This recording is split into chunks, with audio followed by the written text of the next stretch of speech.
Did you know that Project Hail Mary is based on a book? Who knew? Not me. And if you've also been living under a rock, Phil Lord and Chris Miller, the directors of the Spider-Verse franchise, are releasing a movie this upcoming March based on Andy Weir's sci-fi novel Project Hail Mary. And the trailer looks phenomenal. I am so excited. When I first saw the trailer, I was stoked. I mean, it has Ryan Gosling in it. Why wouldn't I be? A few months later, I found out that it's actually based on a book, and so as a good child as I am, I'm following what my mother had taught me from a very young age, where I had to read the book before I watched the movie, unless it was Catching Fire, and then I didn't.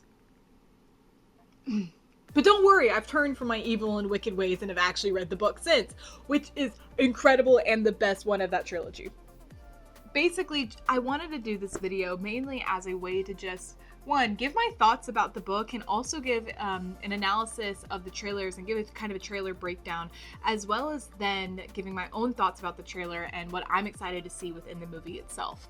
And before I jump into the meat of this video, I'd love for you to subscribe and leave a like and comment because I love to read them and I love to engage with this community. So yeah, and if you have any advice, I'm learning and I'm along for the ride. So if you have any mic tips or video tips, please leave them below because I want to learn. So thanks. Now let's get started. From the man, the myth, the legend who brought us The Martian, Andy Weir invites us into another sci-fi comedy starring Ryland Grace and Rocky. No, not that Rocky. Or, no, not that Rocky. No, not even that Rocky. That Rocky. Yup. An alien. Because it's not a sci-fi novel or movie if there's not an alien in it. But this movie basically tackles Ryland Grace, who wakes up on a spaceship without any memories at all. I mean, literally in the first chapter, there's this robot inside the space station who's like, hey, what's 2 + 2? And Ryland is like, oh, 4, obviously. And they're like, great job. What's your name? Ooh, that's a difficult one. Literally the full chapter. It's incredible. Hooked me in the first page, which is difficult for me. And I'm only 184 pages in, and honestly, Andy Weir does such a great job of making sci-fi and making science attainable for not a science student. I am not STEM whatsoever, and I just love it so much. It's just incredible. Another thing that I really appreciate about Andy Weir's writing, just specifically of the character Ryland Grace, is just how comedically perfect it is. I mean, literally, just hear this line. He just wakes up from a nap. He took a 2-hour nap because, I mean, he just met the alien and he's like, dog, hasn't slept in 3 days because he's been communing with the alien. He is like, I'm dead tired. I'm gonna take a nap. He tells the alien I'm gonna be gone for 2 hours. And so he takes a nap for 2 hours, the timer goes off, and he says, I'm not rested at all. Every pore of my being yells at me to go back to sleep. But I told Rocky I'd be back in 2 hours, and I wouldn't want him to think humans are untrustworthy. I mean, we're pretty untrustworthy, but I don't want him to know that. Hilarious! This is so funny! It's really hard to write comedy and write things that are funny. Like, I think when I first initially read that, I went, from reading a book, that is like 10 out of 10. But also I just laugh at everything, so hopefully the next time I see you, I'll hopefully have read more than a chapter later, so. New location alert, got my coffee. I'm in the South, so had to get it iced because it's kind of hot today. Anyway, that's besides the point. Something that I really appreciated about Andy Weir's writing that I completely forgot to mention earlier is the way that he does flashbacks. Majority of the time, I really hate flashbacks and I really hate the way that they're done because it frustrates me and I can never tell when it's actually flashbacking and it confuses me. But this time, it actually makes a lot of sense, especially the way that Andy Weir writes it, because in the beginning of the book, flashbacks are kind of used as a way to let the audience and Ryland Grace know kind of what's happening in the story. And so, you know, at the beginning, probably honestly the first like 100 pages or so, Ryland Grace is trying to figure out like what he's doing, why is he there, why is he on a spacecraft, what is astrophage. As you begin reading, it becomes less about letting Ryland Grace know and more about letting the audience know and the reader know kind of what's happening. And I'm honestly very curious about how they're going to do it in the movie. Is it going to be back and forth, or are they going to do it kind of more of a simultaneous story? So that's something I'm very curious about, and that's something that you really don't get in the trailer, which I'll explain more later on. And yeah, I really, really love the way that it's written. Yeah, I'm very curious on what that'll look like. And so, yeah, stay tuned. I finished the book! Yay! I finally finished the book, and it is honestly so incredible. It is something that I thoroughly enjoyed, much more than I anticipated, and something, honestly, like just reading the last few chapters, I was really anticipatory of how Andy Weir was going to end up wrapping the whole book, because I could not tell you how it was going to happen, how it was going to end, and the ending, so good. It literally made me tear up. I was just, it was incredible. So if you want a story about belonging and love and friendship, this book is for you. So let's jump into the movie trailers. I'm in the same spot. As of writing this, currently 3 released trailers that each kind of dive into the nitty-gritty of the book. So while I don't have time to dive into the nitty-gritty of each of the 3 trailers, I do have time to give a little character analysis and what I love about the trailers, and kind of giving an analysis of the characters within the trailers. So let's dive into that. First off, Ryland Grace being played by none other than the man, the myth, the legend, Ryan Gosling. Can we just say perfect cast? Literally perfect. Ryan Gosling is well known for La La Land, The Notebook, Barbie. But can we just talk about the versatility of his acting and how he is literally the perfect person for this role? I mean, Ryland Grace in the book throws out a ton of jokes basically every other page and balances the heaviness of the situation of being in space and being the only person in space on the spaceship with so much like levity. And I know that Ryan Gosling is going to play that so well. He doesn't just use humor to cover up a moment, but actually uses it as leverage to draw the audience in within a deep moment.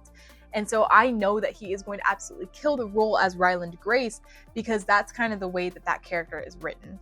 And I just know that in the more dramatic scenes, of which there are many, Ryan Gosling is going to use the humor to actually draw in the audience, which is something that is just so helpful and nice. I'm very excited to see Ryan play this role.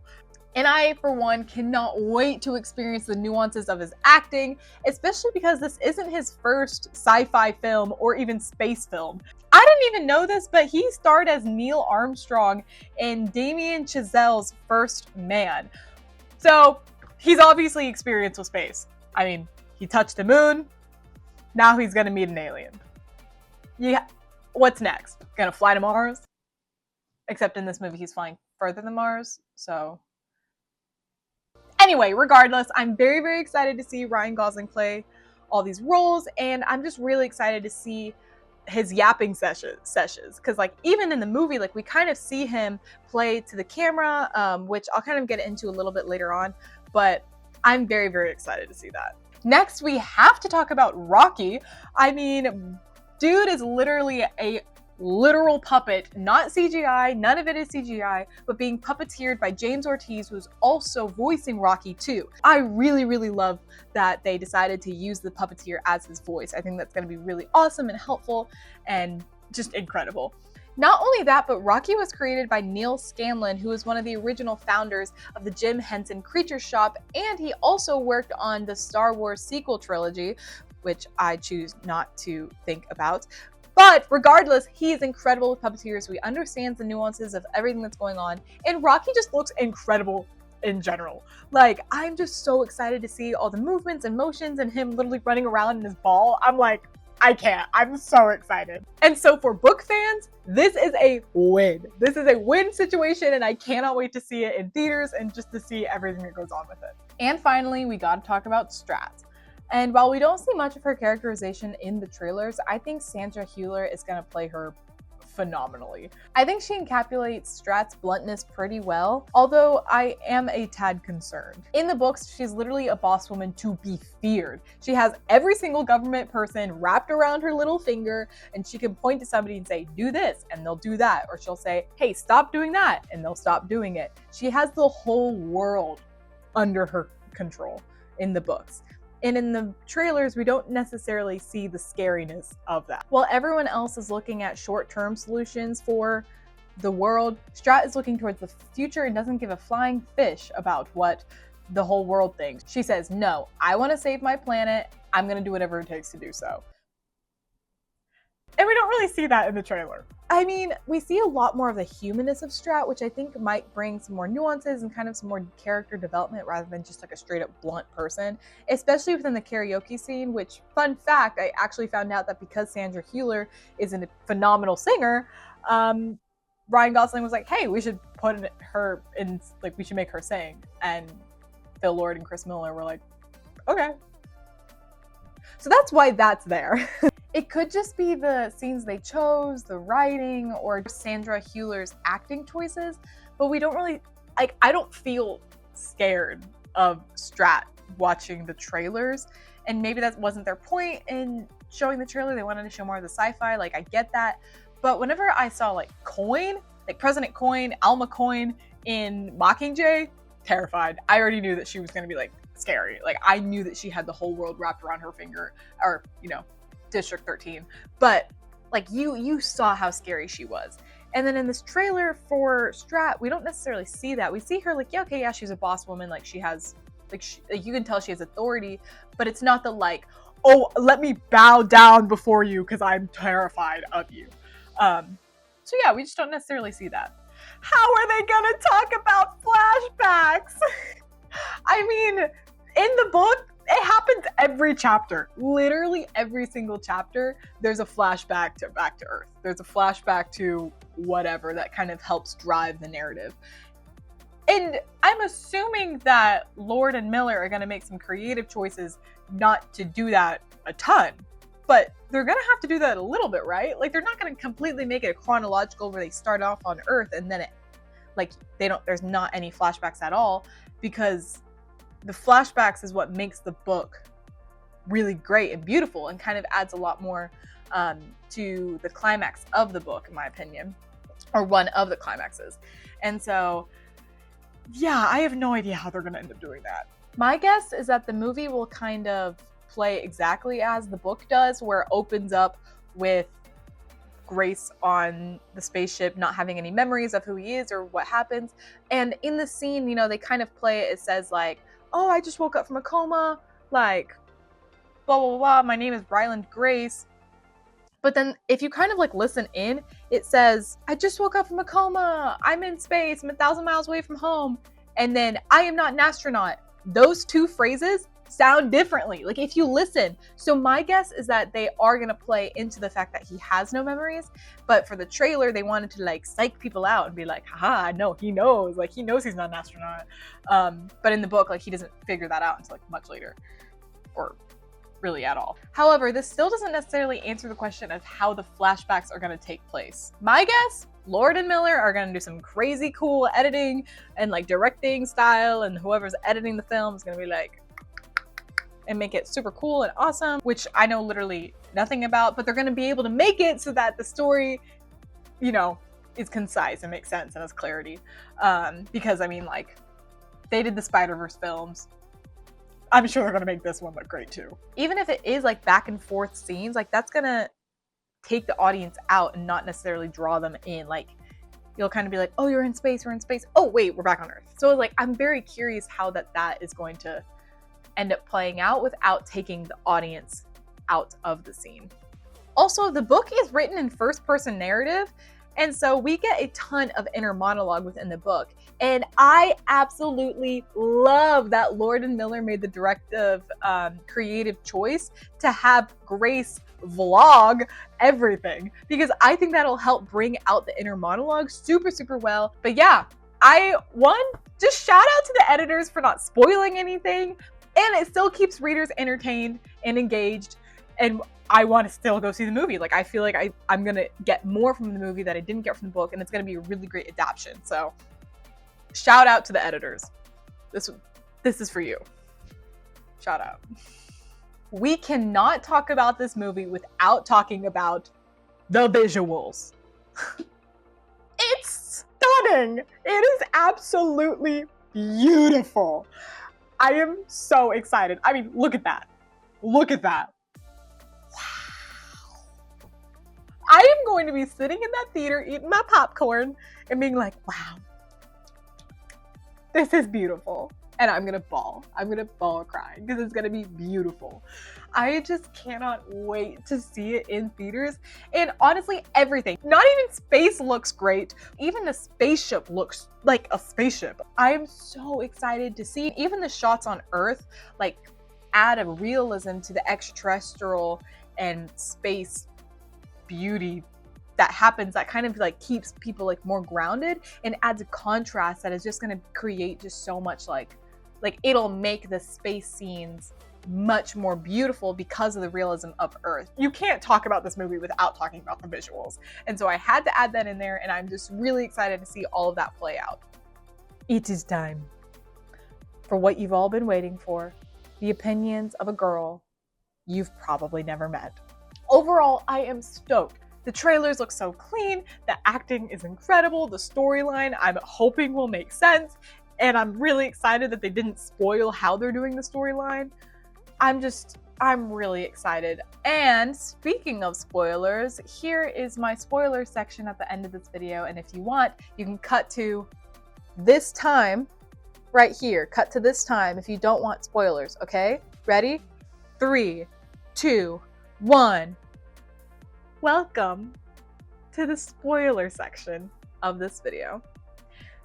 Grace almost dying is not the climax of the film, and I am going to be so mad if they make it that, because it is not the climax of the book. You want to know what the climax of the book is?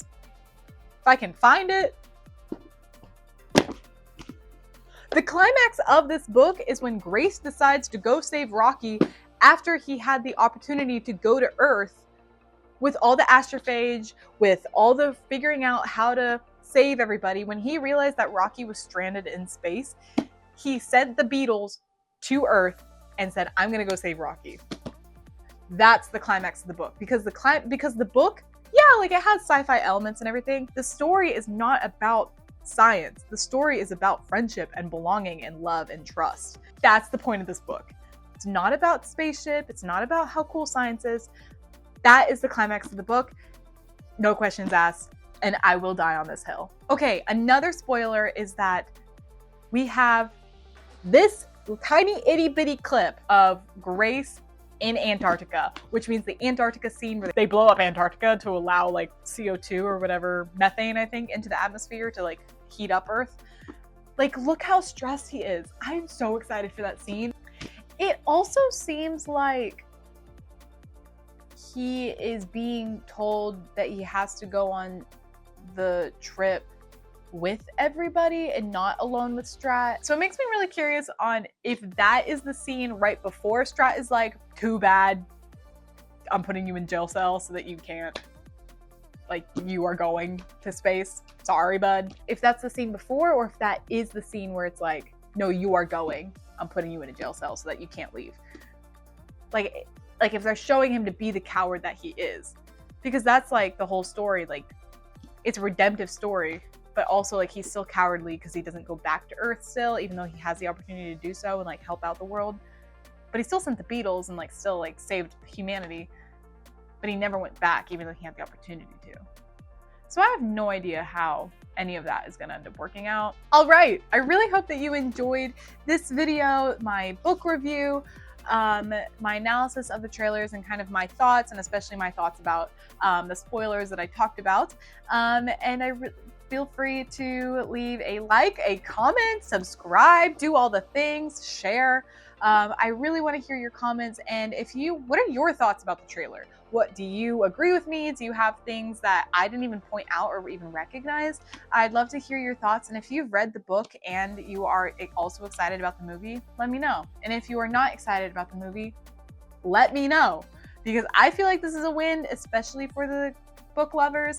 But if you have other opinions, I'd love to hear them. But as always, these are my opinions, but I'd like to hear yours. So feel free to drop them down below, and see you in the next video.